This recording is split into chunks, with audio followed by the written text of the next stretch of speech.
3000 abdos par jour, jour 30. Fin d'expérience. D'ailleurs, c'était une expérience totalement stupide. Je pense que vous pouvez le voir à mes yeux, c'est le désespoir. C'est fini, donc voyons les résultats. Quels sont les résultats après autant d'abdos et ça tous les jours? Mais bon, ça tu le sauras en fin de vidéo.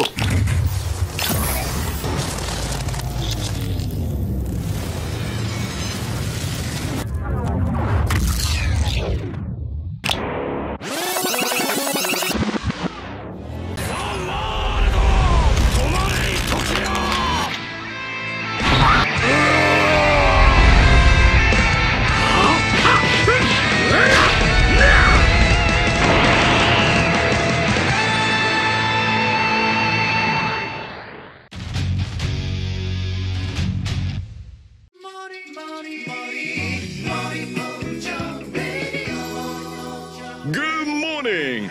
3000 abdos par jour, jour 1. Bienvenue à tous dans cette nouvelle vidéo de Manga Workout V2. Et aujourd'hui, on attaque un défi incroyable, incroyablement con.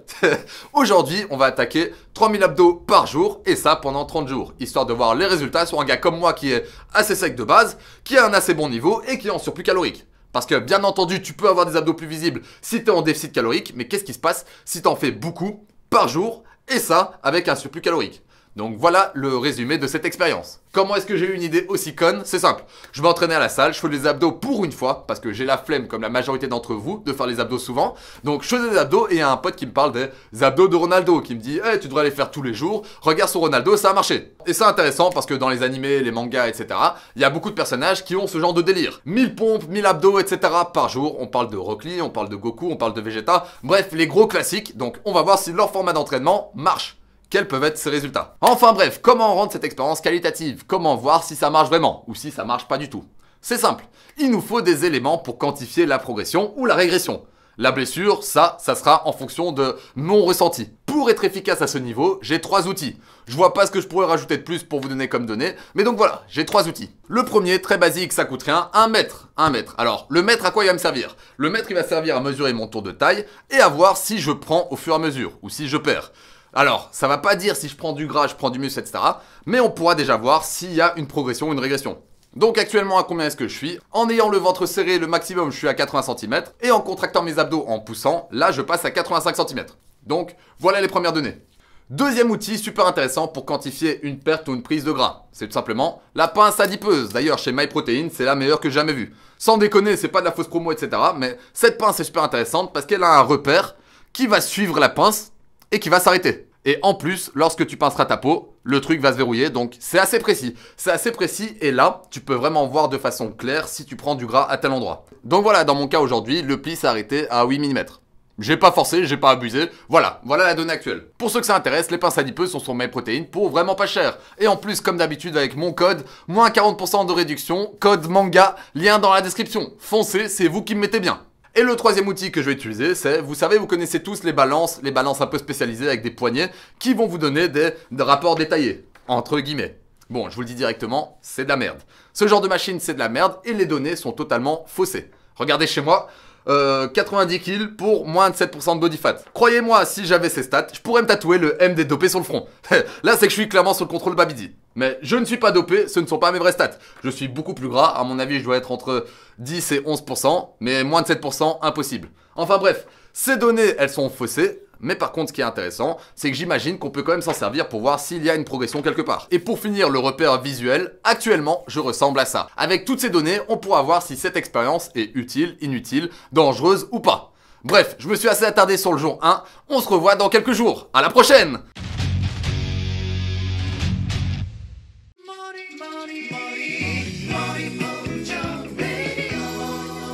Good morning. 3000 abdos par jour, jour 5. Bon, avant de commencer, petite question à tous, répondez dans les commentaires. Dans quel univers d'anime de manga vous ne voulez absolument pas être? Parce que là, je suis dans le désespoir. Donc voilà, je choisis cette ambiance pour vous annoncer un truc. C'est la merde, abandon de la mission, c'est trop la galère. 3000 abdos par jour, c'est infaisable. Je l'ai fait jusqu'à présent, mais normalement, je devais faire un truc, un bilan 7e jour, 8e jour. J'arrête déjà. Alors je sais pas si je vais continuer cette vidéo, je suis dans le désespoir, le Zetsubo. Donc je sais pas quoi faire. Alors, ma plus grosse erreur, ça a été quoi? Ça a été de croire que ça serait facile. Alors donc, les abdos, je les ai fait un peu à ma sauce, j'ai compté les reps, mais sur n'importe quel exercice. J'ai pas réfléchi, j'ai pas été intelligent, je me suis dit, j'ai juste à enchaîner 3000 abdos, c'est facile, c'est que des abdos, voilà. Premier jour, c'était déjà super dur, j'ai mis presque 2 heures. J'ai mis presque 2 heures à le finir, et ensuite ça a été de pire en pire. Une récup de baiser, et surtout des douleurs, et une incapacité à m'entraîner sur autre chose que ces putains d'abdos. Par exemple, quand je fais du front squat, j'ai plus aucun gainage, que ce soit sur des poiriers et tout, ça m'a explosé. C'est beaucoup trop. Une chose est sûre, personne ne peut le faire 30 jours sans se blesser. Déjà là, ça fait même pas une semaine, je suis dans la merde. Et vous savez c'est quoi le pire ? Ronaldo, ce putain de Ronaldo, il fait même pas 3000 abdos par jour. Donc ça a été démenti, je sais même pas pourquoi je me suis pas informé. Moi je fais un trou du cul, c'est incroyable. Bref, autant d'abdos par jour, c'était une évidence, c'est con. C'est con. Donc ce qu'on va faire, c'est... J'ai quand même envie de continuer parce que voilà, c'est un défi intéressant que je me suis donné et j'ai pas envie d'abandonner. Mais je vais trouver un moyen de composer un programme qui va me permettre de tenir. Le but c'est quand même de tenir, c'est de tenir cette expérience. Donc je vais vous dire tout ça dans les jours qui suivent, je vais faire un programme et peut-être même qui sera assez intéressant pour vous. Donc restez au courant. Et pour les 3000 abdos, je pense que c'est le genre de défi qu'on peut se faire ensemble sur Twitch, sur les lives YouTube, etc. D'ailleurs, en parlant de Twitch, vendredi prochain j'ai une OP sur Twitch et je me suis dit pourquoi pas vous faire aussi croquer. Donc ceux qui viendront sur Twitch, vous aurez une chance de gagner 200 balles. 200 balles, peut-être 300, on verra, je lâcherai sur le moment. Donc venez tous sur Twitch, il y aura de la thune à gagner. Eh toi là! Oui toi là! Tu aimerais regarder tes meilleurs animés, mais ils sont tous bloqués, géobloqués. Et en plus, lorsque tu navigues sur internet, tu peux être victime de viol. De vol! Parce que oui, sur internet on peut te voler tes informations. Eh ben j'ai la solution pour toi, CyberGhost VPN. CyberGhost VPN, c'est une application qui compte déjà plus de 36 millions d'utilisateurs. C'est un VPN qui va à la fois camoufler ton adresse IP pour te protéger quand tu navigues et qui va à la fois te permettre d'accéder à du contenu géobloqué. Par exemple, il y a des animés que je voudrais regarder sur Netflix, mais je ne peux pas parce que je suis belge, français ou même mexicain. Pas de souci, un coup de CyberGhost et me voilà au Japon à mater mes meilleurs animés. Et bien sûr, ça marche pour énormément d'autres services de streaming, comme Amazon Prime, Disney+, etc.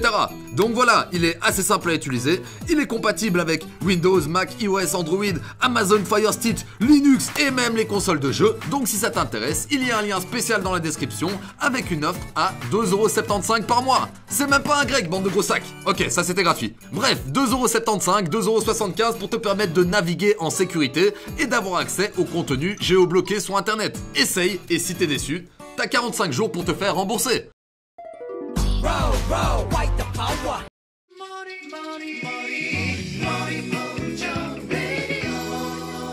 Good morning. 3000 abdos par jour, jour 15. Bon, comme prévu, c'est pas un truc viable. C'est pas un truc viable. Je sais pas si certains d'entre vous peuvent tenir 3000 abdos par jour pendant 30 jours, mais moi, je ne peux pas. J'ai encore essayé 2-3 jours, au troisième, j'ai lâché. J'assume complètement. D'ailleurs, je sais même pas si je vais continuer cette vidéo. Mais par contre, j'ai pas envie d'abandonner. Donc cette expérience, je vais la continuer jusqu'à la fin des 30 jours, mais à ma sauce. J'ai quand même envie de voir s'il y a des résultats, et j'ai quand même envie de me forcer un peu à continuer à travailler les abdos. Donc, pour ce faire, j'ai mis en place une stratégie basée sur l'anatomie. On arrête de faire les cons et on travaille sérieusement. D'ailleurs, je trouve qu'elle porte un peu ses fruits parce que je me sens mieux. Et niveau abdos, regardez bien ça, j'ai le signe de Fairy Tail sur les obliques. Donc voilà, pour espérer continuer cette expérience sur 30 jours, je suis obligé de faire deux choses. Tout d'abord, je réduis de moitié.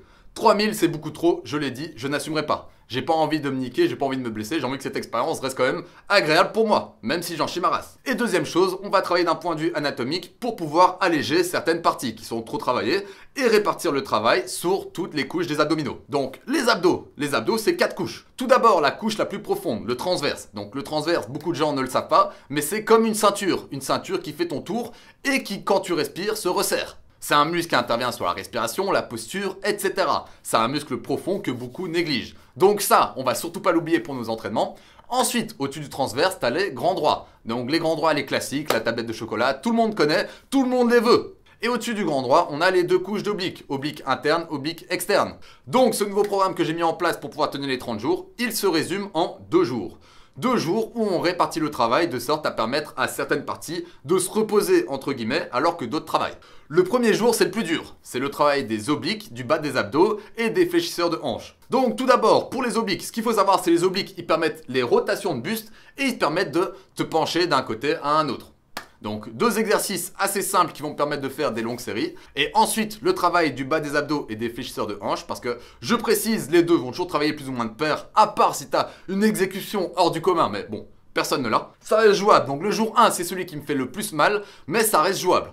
Et du coup, le jour 2, pour clôturer tout ça, le haut du grand droit. Bon, le grand droit travaillera toujours de façon plus ou moins totale, mais ça n'empêche que l'attention sera plus concentrée sur le haut. Donc, le haut du grand droit avec des crunchs. Comme je l'ai dit, le but c'est pas de se blesser et c'est d'être un minimum équilibré. Donc si tu travailles autant les abdos, il faut qu'il y ait un minimum de travail sur le bas du dos, sur tout ce qui est antagoniste aux abdos. Donc le travail des lombaires, etc.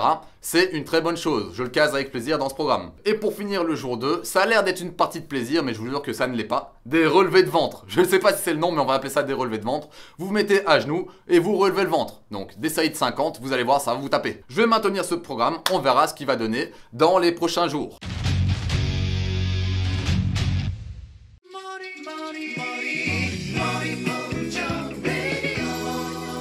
Good morning.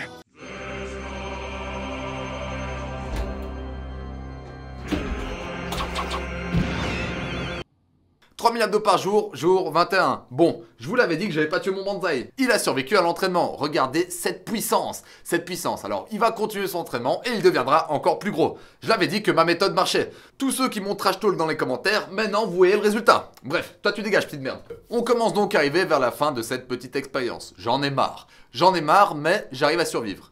Les 1500 abdos par jour sont largement faisables. Pour les 3000 c'était mort, mais 1500 c'est faisable. Ça me prend un peu moins d'une heure tous les soirs, je les case sans problème. Normalement j'étais pas censé prendre la caméra aujourd'hui, j'avais pas grand chose à dire. Mis à part que le programme fonctionne assez bien, vu que je me nique beaucoup moins que ce que j'avais au début. Mais ça n'empêche que ça reste handicapant. Ça reste handicapant pour la majorité de mes entraînements. Enfin bref, je voulais pas parler, je voulais pas prendre la caméra aujourd'hui. Cependant, j'ai une douleur qui commence à me faire vachement chier et je pense que c'est important de vous aider à comprendre ce que c'est. Depuis le début, j'ai une douleur qui me fait bien chier. Au niveau du bas des abdos, au niveau des hanches, au niveau de la haine. Enfin bref, cette douleur, je pensais que c'était le bas des abdos, mais non. C'est généralement le psoas qui prend. Alors, il faut savoir qu'on est tous susceptibles d'avoir ce genre de douleur. Tout simplement parce que le psoas, il peut être super vite raide. Alors le psoas, c'est un fléchisseur de hanche qui est sous les abdos. Donc c'est un muscle profond que généralement on n'étire jamais. Ce muscle devient très vite super raide et soit il va te tirer dans le bas du dos et te donner des douleurs à ce niveau, soit il va te tirer là où j'ai mal. Donc voilà, je profite pour ce jour 21 pour vous montrer des étirements que j'ai commencé à faire pour soulager tout ça et l'assouplir. Que vous ayez ce genre de douleur ou non, je vous conseille d'intégrer ce genre d'exercice dans vos routines d'assouplissement ou d'étirement. En tout cas, moi je sais ce qui m'a niqué, c'est surtout les relevés de genoux. J'ai jamais aimé ça, je savais que j'avais des fragilités à ce niveau, voilà. Ça paye un peu, vivement que ça finisse.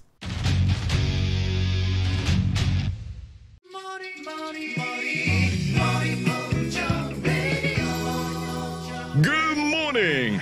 3000 abdos par jour, jour 30, enfin fini. Je pensais que ça finirait jamais, c'était un mois horrible. Expérience déglinguée, expérience stupide. Prochaine fois, je vais trouver un truc beaucoup plus intéressant à faire. Bref, comment se finit cette expérience? Elle se finit avec des blessures, avec une progression ou pas, ça on va le voir tout de suite avec les chiffres. Mais donc, on va un peu parler de tout ça, et puis on va clôturer cette putain de vidéo. Bon, ça reste le point le plus important de cette vidéo, pourquoi ne pas faire autant d'abdos par jour? Tout simplement pour le risque de blessure, j'en suis la preuve vivante. Donc là, moi, c'est mon psoas qui tire, et malgré les étirements que je vous ai montrés, ça ne suffit pas. En fait, je m'y suis pris trop tard.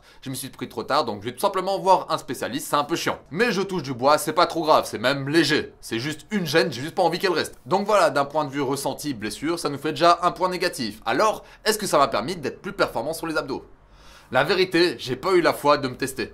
J'ai pas eu la foi et j'ai peut-être été con de pas le faire, mais je ne pense pas être plus performant. Si tu me demandes maintenant de tenir un max gainage, de faire un max crunch, un max relevé de genoux, etc., je suis sûr que je suis moins performant. Du moins, il me faut au moins une semaine pour récupérer. Et de là, je testerai peut-être. Donc vous aurez peut-être des infos sur Insta, etc., mais je ne pense pas.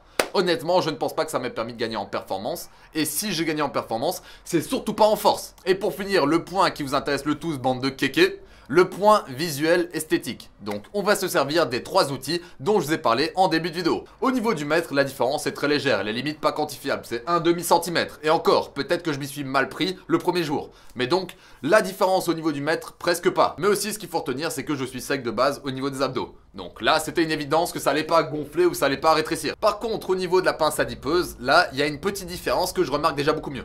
Alors, est-ce que j'ai vraiment perdu du gras à ce niveau? C'est le dernier point qui va nous aider à le comprendre. J'ai donc refait un rapport détaillé, entre guillemets, même si vous le savez, je n'ai pas confiance en ce genre de machine, mais pourquoi pas regarder ce que ça dit. Les 90 kills, je les ai perdus. Moi qui tenais tant, je les ai perdus. Pourtant, j'ai mangé bien autant. Donc par rapport à ces deux pesées, il y a environ 1,5 kg de différence. Donc j'aurais perdu 1,5 kg avec cette merde. Alors, encore une fois, ça à prendre avec des pincettes. Peut-être que c'est de l'eau, peut-être que c'est de la merde, on n'en sait rien. Du coup, selon eux, j'aurais perdu un peu de masse grasse, qui était déjà très basse selon leur stats éclatées. On peut dire que c'est une bonne nouvelle, mais attention, j'ai aussi perdu du muscle. Donc j'ai perdu 500 grammes de muscle. Et ça, par contre, je le sens. J'ai l'impression d'être beaucoup plus maigre depuis le début. Et maigre, c'est bien le mot. Je me sens pas plus sec, je me sens plus maigre. Et regardez bien, et regardez bien, et regardez bien le dernier truc. Apparemment, j'ai même perdu des os. J'ai perdu 100 grammes d'os. Alors là, c'est la merde, par contre. Et visuellement, ça donne ça. Alors là, je me sens quand même plus maigre. Je me sens plus maigre, mais pas forcément plus sec. C'est peut-être l'angle vue. Il y avait du monde dans le vestiaire, donc je pouvais pas prendre le même angle de vue. Mais voilà. Bref, interprétez ces données comme vous voulez, pour moi ce n'est pas quelque chose de fiable. Par contre, ce qu'on peut retenir, c'est que je pense bel et bien avoir perdu un peu de muscle et aussi un peu de gras. Alors, à quel degré? À mon avis, c'est minime. Donc là, on entre dans la conclusion, et surtout, je vous apporte la réponse à tous ceux qui veulent des abdos visibles. C'est simple. Lorsque tu travailles tes abdos, travaille-les moins souvent, mais de façon plus intense, et de façon différente, varie les entraînements sur les abdos, mais surtout, si tu veux qu'ils soient visibles, c'est la graisse. C'est la graisse, c'est pas l'entraînement qui va te rendre tes abdos visibles, mais c'est plutôt ton alimentation. Commence à taper un léger déficit calorique, descends de plus en plus et tu verras que ça va finir par agir sur tes abdos, sur le fait qu'ils soient visibles. C'est pas compliqué, il n'y a pas de méthode miracle, c'est juste ça. Ta bouffe va faire que tes abdos vont être visibles ou pas. Alors, pourquoi t'as ces objectifs? Ça ne regarde que toi, mais là t'as ta réponse. Enfin bref, si vous voulez des abdos, j'ai un programme d'entraînement sur Instagram, faites-le de temps en temps, il vous sera peut-être utile. En attendant la prochaine vidéo, mange bien, dors bien et entraîne-toi bien. Sur ce, Jana!